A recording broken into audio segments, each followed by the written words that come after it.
देखिए, मैंने जब जून 2018 को लॉ कमीशन को भी हम ये लिख कर दिए थे और ये जो कोविड कमेटी बनाई गई थी उसके सामने भी मैं खुद गया था, जिसमें हमने इस वन नेशन वन इलेक्शन की मुखालिफत की। और हमारा मानना यह है कि this is a solution in search of a problem. इसको अगर डिस्क्राइब करना है, this is a solution in search of a problem. अब ये नहीं बताया जा रहा है कि ये करने की क्यों ज़रूरत पड़ रही है आपको। सरकार ये बोलती है कि आपके पॉलिसी पैरालिसिस होता है, कॉस्ट ऑफ एक्सचेकर को खर्चा होता है। पहले तो ये है कि मॉडल कोड ऑफ कंडक्ट किसी पॉलिसी मेकिंग को जो डेवलपमेंटल है और रूटीन इन नेचर है उसको रोकता नहीं है, नंबर वन। दूसरी बात यह है कि इलेक्टोरल डेमोक्रेसी एक पिलर है हमारे भारत के पूरे कॉन्स्टिट्यूशन का। अब ये वीक कंसिडरेशंस पर अगर सरकार, मोदी सरकार ये कह रही है कि हमको पूरे इलेक्शन एक साथ करा देंगे हम, एडमिनिस्ट्रेटिव कन्वीनियंस, इकोनॉमिक वायबिलिटी, तो अगर कॉन्स्टिट्यूशनल रिक्वायरमेंट्स अगर फाइनेंशियल एडमिनिस्ट्रेटिव कंसिडरेशंस पे होगा तो ये तो अलग कॉन्सिक्वेंसेस होंगे, इसके एब्सर्ड कॉन्सिक्वेंसेस होंगे। तो फिर अगर आप ये बोलेंगे भाई सिविल सर्विस काम नहीं कर रहा है, पुलिस काम नहीं कर रही है, निकाल दो। जुडिशरी में बहुत से केसेस पेंडिंग है, जुडिशरी को बंद कर दो। तो ये ऐसा नहीं हो सकता है। इसीलिए ये जो वन नेशन वन इलेक्शन की बात नरेंद्र मोदी 2019 से कर रहे हैं, 2019 में जब उनको दोबारा कामयाबी मिली तो उस वक्त ऑल पार्टी मीटिंग हुई थी पार्लियामेंट की, लोकसभा की लाइब्रेरी में। उसमें तमाम पार्लियामेंट में जितने एमपीज थे, लोकसभा राज्यसभा, उनके पार्टी के लीडर्स को बुलाया गया। उस मीटिंग में मुझे अच्छी तरह याद है कि मेरी पार्टी और लेट हमारे जो सीपीएम के लीडर सीताराम येचुरी, हमने इसकी मुखालिफत की थी। तो नरेंद्र मोदी का पूरा गेम प्लान यही है कि नेशनल पार्टीज रहें और दूसरे तमाम रीजनल पार्टीज, छोटे पार्टीज हमेशा के लिए खत्म हो जाएं। आप देखिए कि अगर नेशनल इलेक्शन होगा तो मुद्दा नेशनल होगा, रीजनल इलेक्शन होगा असेंबली का, विधानसभा का, तो रीजनल मुद्दा होगा। नरेंद्र मोदी ये चाहते हैं कि रीजनल मुद्दा कभी बने ही नहीं। इलेक्शन होगा, अगर हैदराबाद पार्लियामेंट का इलेक्शन होगा तो जाहिर है दिल्ली में जो भी जीत कर जाएगा क्या करेगा। असेंबली का तेलंगाना का इलेक्शन होगा तो भाई आप किसान को क्या देने वाले हैं, हाँ, आप कितने सोशल वेलफेयर के स्कूल्स खोलने वाले हैं, आप हैदराबाद के डेवलपमेंट के लिए क्या करेंगे। तो बीजेपी यही चाहती है कि ये वन नेशन वन इलेक्शन करवाकर रीजनल पार्टीज को कमजोर करके रख दिया जाए। और ये बार बार इनका आर्गुमेंट है कि नहीं हर थोड़े दिन का इलेक्शन हो रहा है, हर थोड़े महीने के बाद इलेक्शन होना, ये भारत के गरीबों का फायदा है। इसमें फायदा क्यों है बता रहा हूं मैं आपको।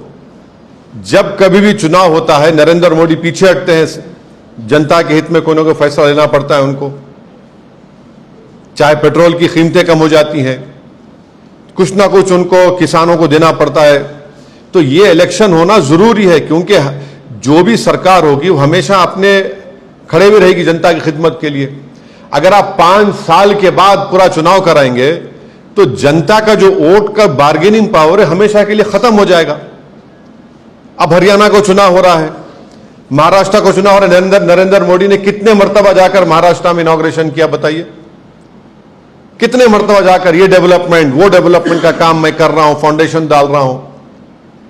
तो इससे भारत के गरीब मतदानों का, स्टेट्स का बहुत बड़ा नुकसान होगा और कॉन्स्टिट्यूशन का बेसिक स्ट्रक्चर का हिस्सा है। अब आप एक लेजिस्लेचर का एक टाइम है, अब तेलंगाना का इलेक्शन होगा 28 में, पार्लियामेंट का इलेक्शन होगा 29 में, अब महाराष्ट्र का इलेक्शन होगा अभी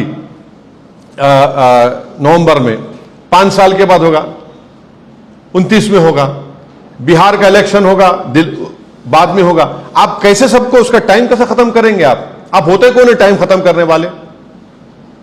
एक लेजिस्लेचर होगा, विधानसभा, तो उसका टाइम होगा ना, टाइम पर चलेगा, वो अपने टाइम पर खत्म होगा। आप कौन होते उसका टाइम खत्म करने के लिए?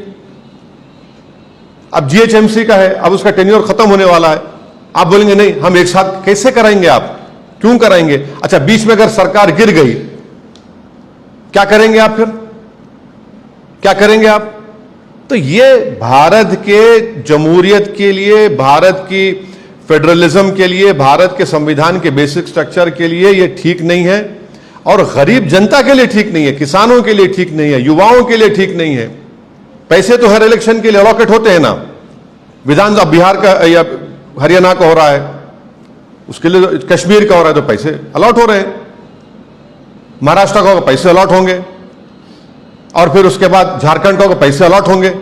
तो ये नहीं, ये देखिए, कॉन्स्टिट्यूशन जो है ना, आप एडमिनिस्ट्रेशन को, कॉन्स्टिट्यूशन की जो स्कीम है, आप ये नहीं बोल सकते नहीं पैसे बचाने का। पैसे बचाना तो फिर कल कोई उठ के बोलेगा पुलिस को बंद कर दो, आईपीएस को, कोई बोलेगा कोर्ट में इतना पेंडिंग है। कन्वीनियंस के ऊपर ये सब नहीं करेंगे ना।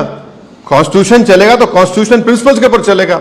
तो बेसिकली नरेंद्र मोदी सिर्फ, क्योंकि बीजेपी की आइडियोलॉजी आरएसएस की हमेशा ही रही है कि वो रीजनल पार्टीज को नहीं चाहते, इसीलिए वन नेशन वन इलेक्शन का एक मार रहे हैं तुग्गा। हम तो इसकी मुखालिफत किए हैं और मुखालिफत करेंगे, अपोज करेंगे। सर, लेकिन जो हाई लेवल कमेटी है, सारे स्टेक होल्डर से बात करके सबकी राय शुमारी करने के बाद ये रिकमेंडेशन दिया है, नंबर 1। दूसरा, एक मिनट, आपने रायशुमारी की तो कोई पत्थर की लकीर तो नहीं है ना? क्या कोई कोविड कमेटी भारत के फेडरलिज्म खत्म कर देगी? भारत के कॉन्स्टिट्यूशन में जो एक लेजिस्लेचर का एक फिक्स टेन्योर, उसको खत्म कर देंगे आप? Sir, one nation one election से फेडरलिज्म कहां है? बिल्कुल है, फेडरलिज्म है। तो अगर वही तो बता रहा हूं ना आपको, एक स्टेट का एक टेन्योर होता है असेंबली का, आप कैसे कटल करेंगे उसको? कर्नाटका का इलेक्शन आप बोलेंगे 29 में करा दो, उनका तो पहले इलेक्शन होना चाहिए कर्नाटका का।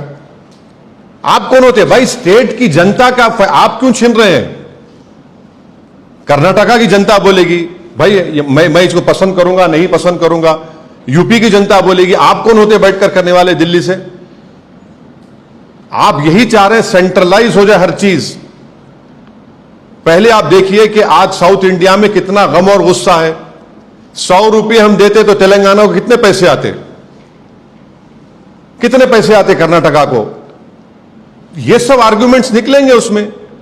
आप पहले करवाइए सेंसस कास्ट का, आप पहले करवाइए, कानून लाइए, 50% रिजर्वेशन को ब्रीच करिए, वो करिए ना आप वो नहीं करना चाह रहे। आप युवाओं को नौकरी का कानून बनाइए, वो नहीं करना चाह रहे आप जो पॉलिटिकली बीजेपी को फायदा हो सकता है, नेशनल पार्टी को, अब वही करने जा रहे हैं। सर, आपने कहा कि इस देश में सर आजादी के बाद से पहले चुनाव से लेकर 1967 तक वन नेशन वन, ये आर्गुमेंट पुराना है ना। हाँ सर, यही था उसका। 68, 69 में कुछ स्टेट में डिसोल्यूशन हुआ असेंबली का, पहले इसकी वजह से one nation one code automatically उन स्टेट में इलेक्शन होता है। लेकिन आजादी जब हुई उसके बाद जब चुनाव हुए 1967 तक वन नेशन वन इलेक्शन था। आप ये एक सुन लीजिए, मैं समझ गया। आप ये बताइए, आजादी के बाद, आजादी हुई कितने रीजनल पार्टीज थे भाई? एक कांग्रेस थी, फिर आपके स्वतंत्रता पार्टी थी, और दूसरे जनसंघ थी, और उसके बाद कितने पार्टीज बने? कम्युनिस्ट पार्टी थी हाँ, अब तो इतने पार्टीज हो गए।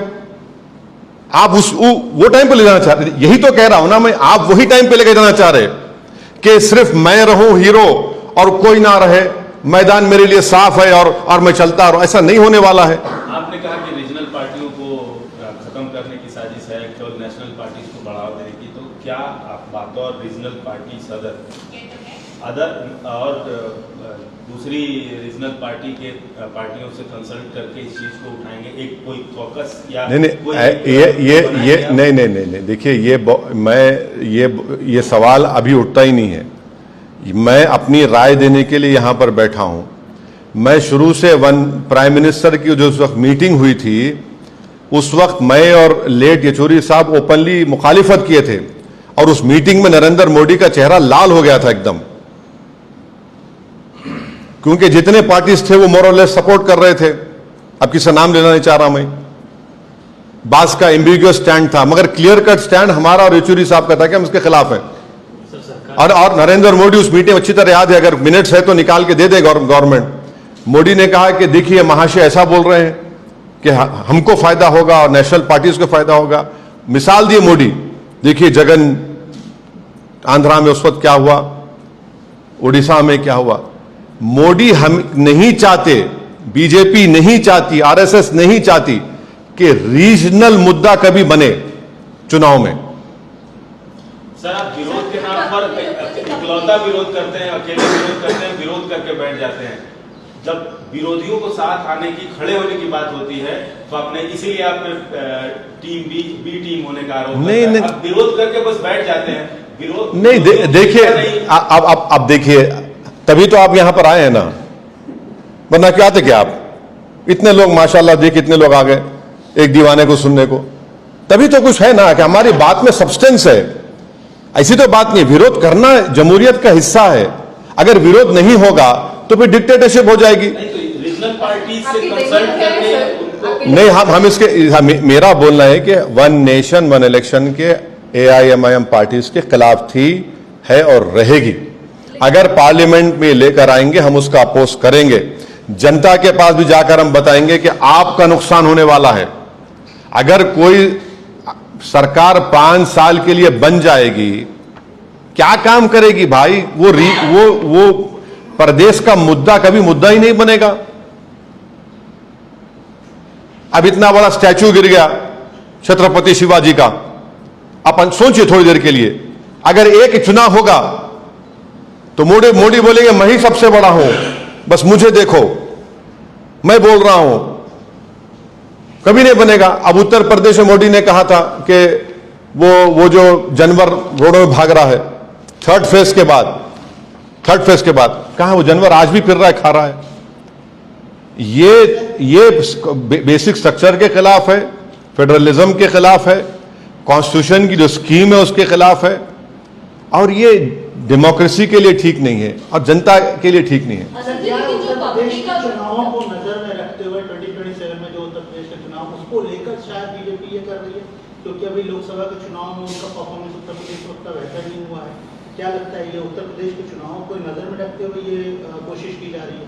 मैंने हो सकता इसी सवाल के साथ हो सकता सवाल है कि अब वन नेशन वन इलेक्शन की बात कही गई है, तो जो अब दीगर राज्यों में चुनाव होने हैं, तो क्या उसके नतीजे भी इस बात को बता सकते हैं कि पब्लिक इससे सहमत है या नहीं है? वो एक मसला हो सकता है, मुद्दा हो सकता है आपके लिए और विरोधी पार्टियों के लिए।